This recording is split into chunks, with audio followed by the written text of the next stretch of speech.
A heartbreaking loss in the world of country music. Singer Naomi Judd of the Grammy-winning mother-daughter duo the Judds has died. She sang about the hardest parts of a woman's life, as though they were the truest parts. And for a decade, the entire country listened.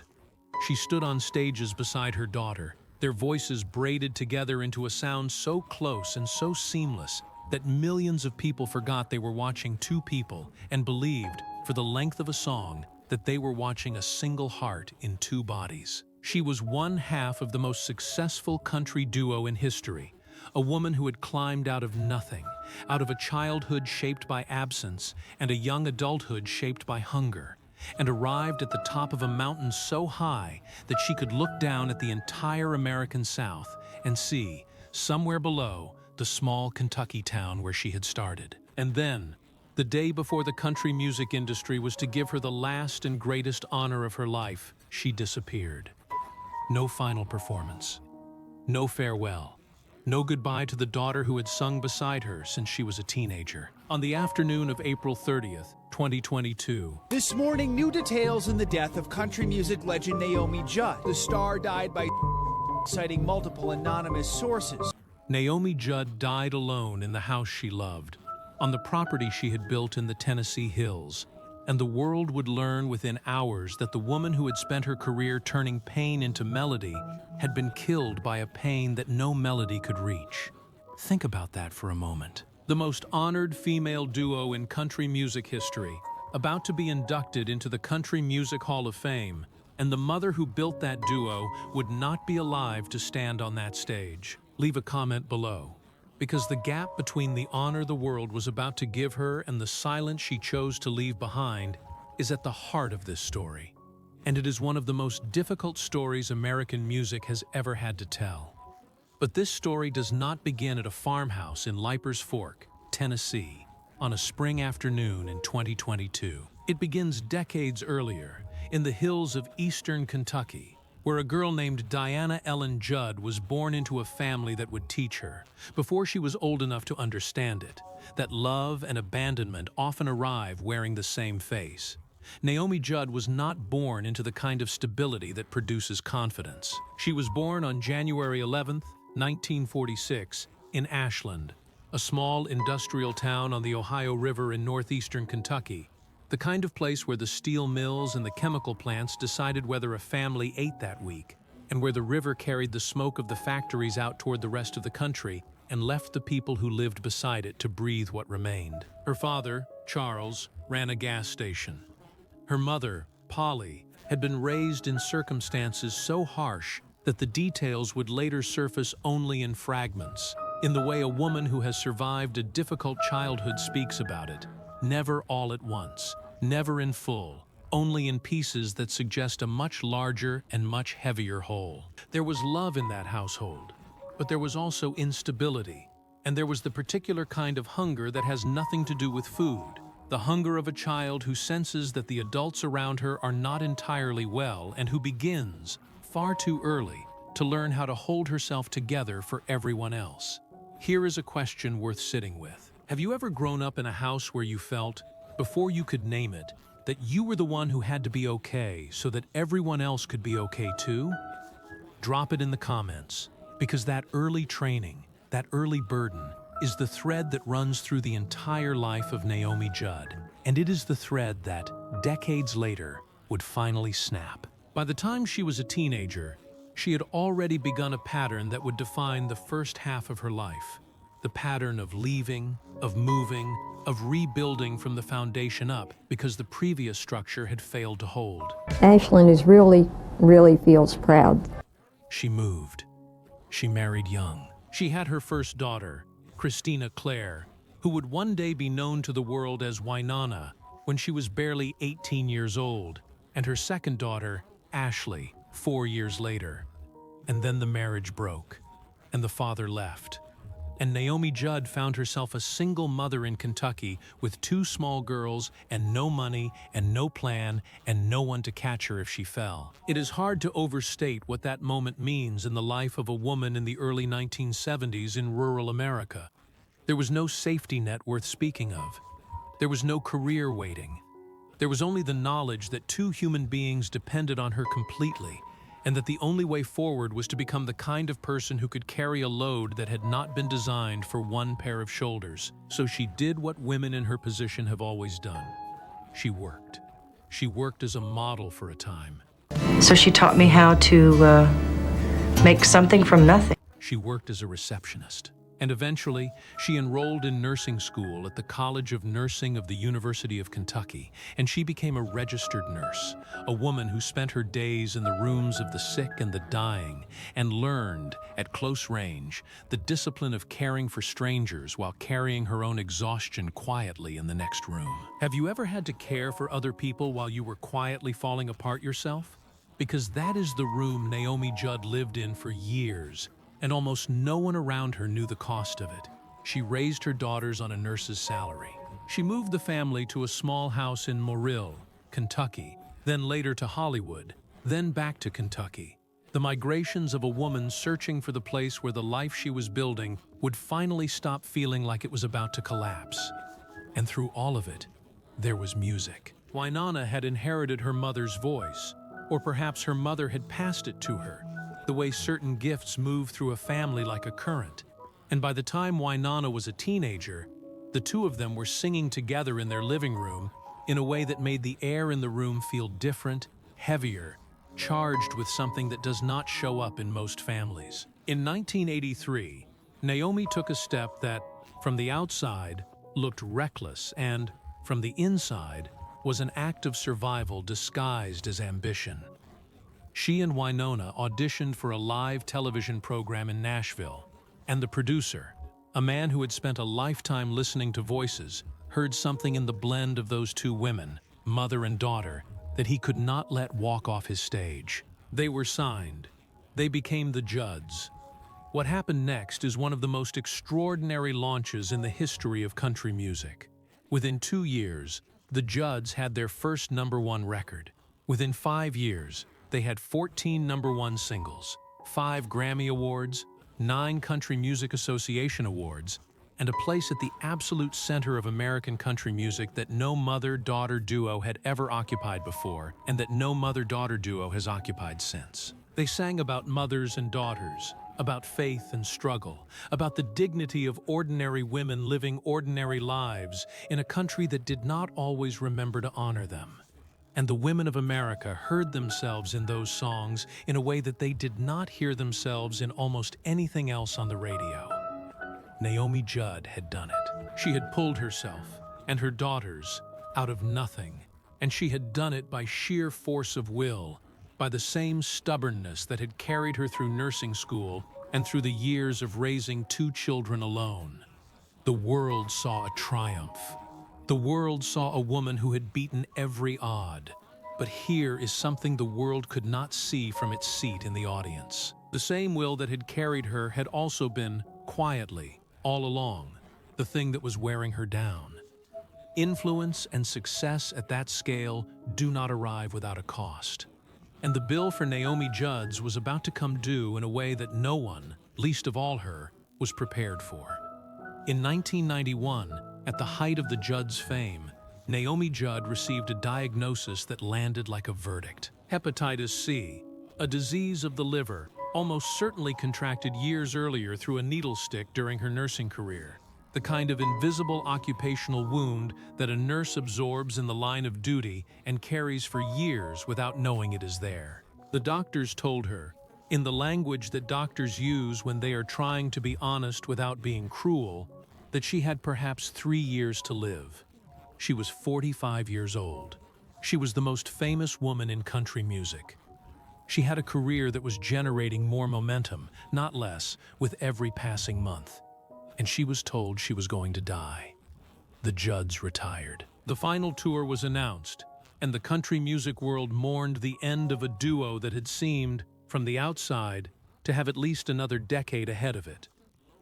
Naomi went home. She went home to the farmhouse in Tennessee, to the land she and her husband Larry Strickland had built together, and she waited to die. Stop for a moment and consider this. Have you ever been told that the life you were living was about to end, and had to sit with that knowledge while the world continued on without you? believing you were still who you used to be.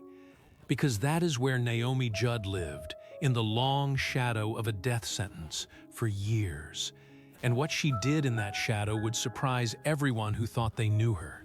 She did not die. The disease, against the odds, against the prognosis, went into remission. The 3 years passed, and she was still alive, and then 5 years, and then 10, and the death sentence that had ended her career turned out, against every expectation, to have been a reprieve.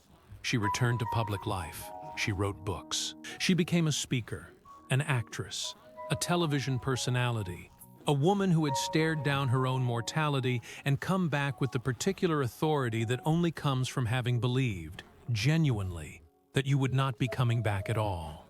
But the remission of the body is not the same as the remission of the mind. And somewhere in the years that followed, in the gap between the woman the world believed had been healed and the woman who actually lived behind that public face, a different and much older disease was quietly gaining ground: the depression.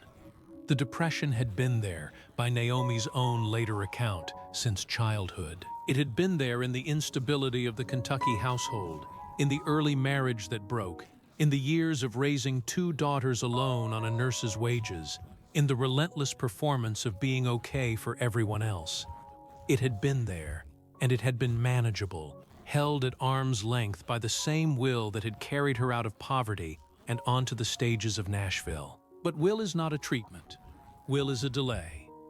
And the body and the mind, when they have been held together by force for long enough, eventually begin to demand a reckoning. In 2016, Naomi Judd published a memoir called River of Time, and in it she did something that the public, which had known her only as the radiant woman beside her daughter on stage, was not prepared for. She described the depression. She described the panic attacks that had begun to arrive without warning, the sudden floods of terror that had no cause and no object, and that left her unable to function for hours. She described the treatment she had sought, the medications, the therapy, the electroconvulsive therapy that she underwent in a last attempt to reach a depression that had stopped responding to anything else. She described the feeling, the one that is hardest to say out loud, of believing that the people who loved her would be better off without her. Here is something worth reflecting on. Have you ever known someone who appeared, from the outside, to have every reason to be happy, and who was privately fighting a battle that none of their success could reach? Because that is the truth about Naomi Judd's final years, and it is the truth that the country music world, which had spent decades celebrating her as a symbol of resilience, did not fully understand until it was too late. The years between the memoir and the end were a slow and uneven descent. There were better days. There were worse days. There were the complicated relationships that fame and illness create together, the distance that grows between a mother and a daughter who have spent their lives enmeshed in each other's careers and identities, the love that does not disappear, but that becomes harder to express as the illness makes expression itself exhausting. Wynonna was touring. Ashley was acting and activism. Larry was there, on the farm, the quiet man who had loved her since 1989 and who had built with her the home that was supposed to be the refuge at the end of a very loud life. And the depression was there too, in the same house, in the same rooms, the guest that never left, and that no amount of success or love or land could finally evict. And then came the spring of 2022. The Country Music Hall of Fame had announced that the Judds would be inducted. The ceremony was set for May 1st.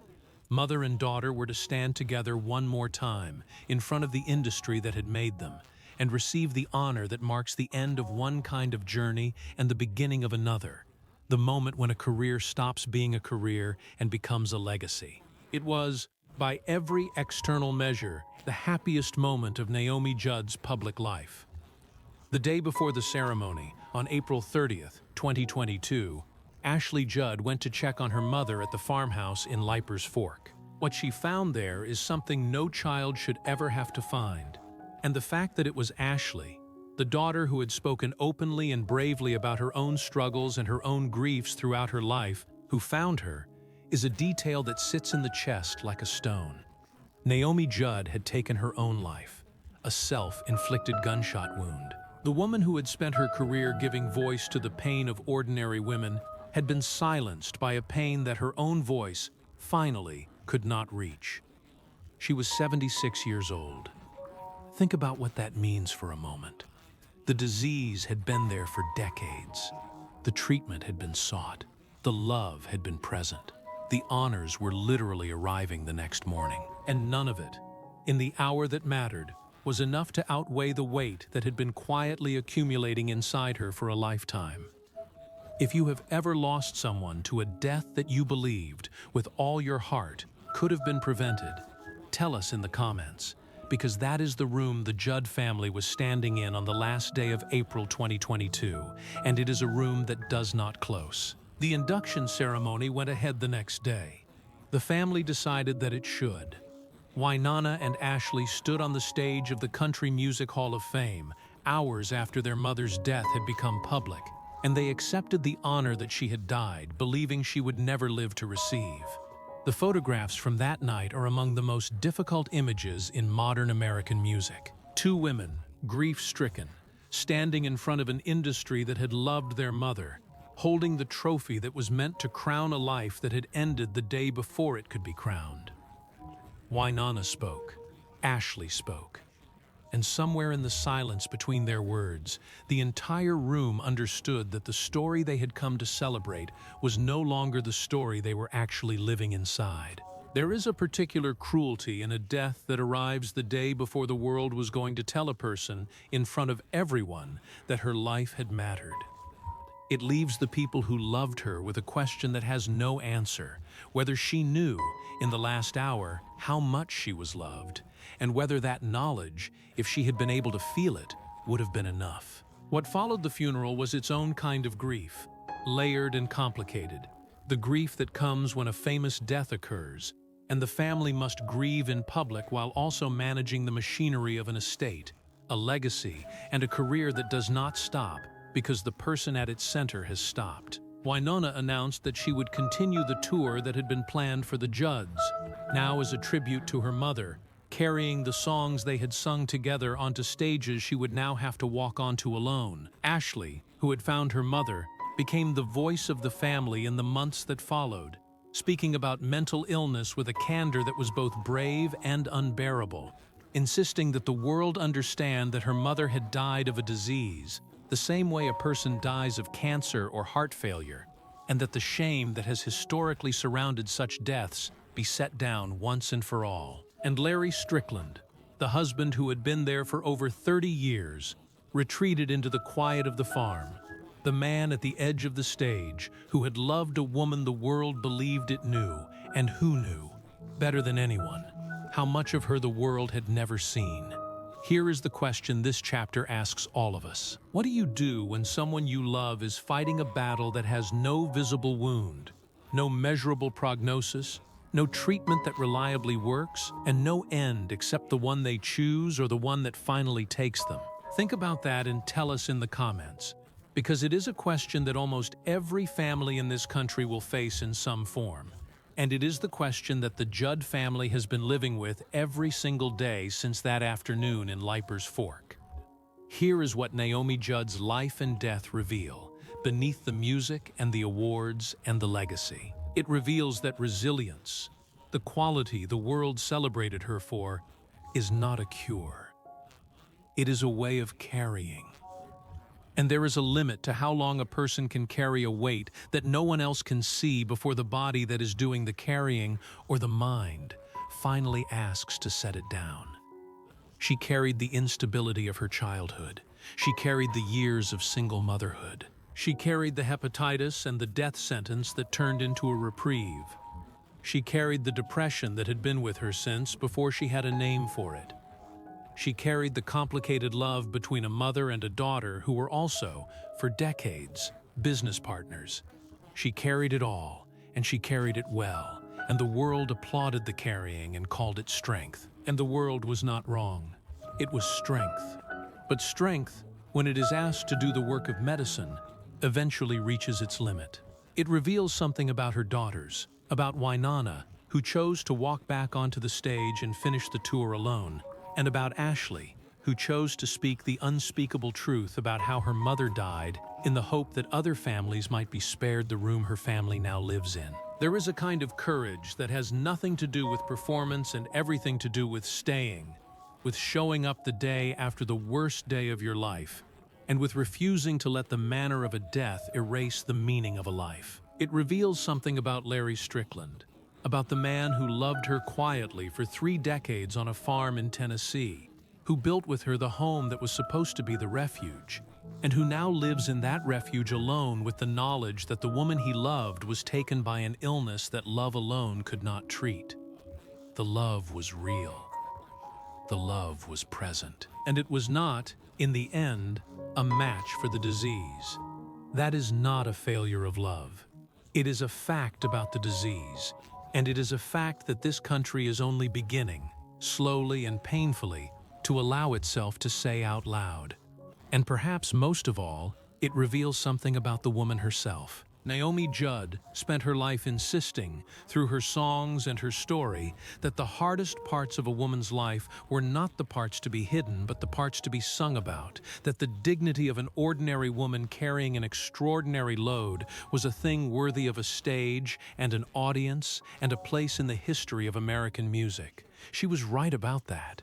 She was right about all of it. And the fact that she herself was carrying, all along, a load that the songs could describe but not relieve, does not make her story a contradiction. It makes it the truest version of the story she was always trying to tell. If you have followed this story from the hills of Kentucky to the nursing wards of the college, to the living room where a mother and daughter first blended their voices, to the stages of Nashville and the Grammy nights, and the hepatitis diagnosis that ended the career and spared the life, and finally to the farmhouse in Tennessee where the life ended the day before it was to be crowned, then you already know something that no award ceremony could have taught you as clearly as this ending has. The legacy is not the trophy. The legacy is honesty. The legacy is a woman who insisted that the pain of ordinary life be given a voice, and who, in the end, was overcome by the very thing she had spent her life giving a voice to. If this story moved you, if something in Naomi Judd's journey reflected something in your own family or your own hidden weight, leave a like as a tribute to a woman who carried more than the world ever knew. Subscribe so you never miss the stories that matter. And tell us in the comments, what is the one thing Naomi Judd's life and death taught you that you will carry with you? Because the greatest lesson she ever left us may not be in any of her songs. It may be this one, written not in melody but in everything that happened after the music stopped. If you are carrying a weight that no one can see, tell someone. Stay. Especially on the days when staying is the hardest thing you have ever been asked to do. Especially then.